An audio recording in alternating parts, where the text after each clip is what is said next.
काळाची गरज आहे, कारण शोषण करणारा हा नेहमी काळोखात असतो, त्याचा चेहरा दिसत नाही.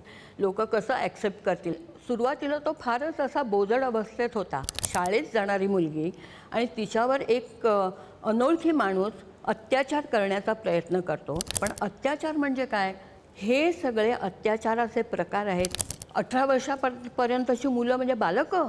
ज्याच्यामध्ये एका मुलीवर अत्याचार होत होतो त्याचा तुझ्या मनावरती प्रचंड प्रमाणात परिणाम होत असेल, तर हे कसं काय तू ॲक्सेप्ट केलंस? मला न्याय मिळाला, त्याच्यामुळे माझं पुढचं आयुष्य सुखी होणार आहे का? तू स्वतःला त्रास करून घेऊन नाही चालणार. पॉक्सो कायदा काय आहे? त्या माणसाने समजा मला धक्का मारला आणि मी पडले. मुलांना सुद्धा माहीत करून घ्यायचं आहे की नक्की काय आहे, काय करायला पाहिजे आपण. शिक्षकांना सुद्धा त्यांनाही पॉक्सो कायद्याबद्दल माहिती नसते.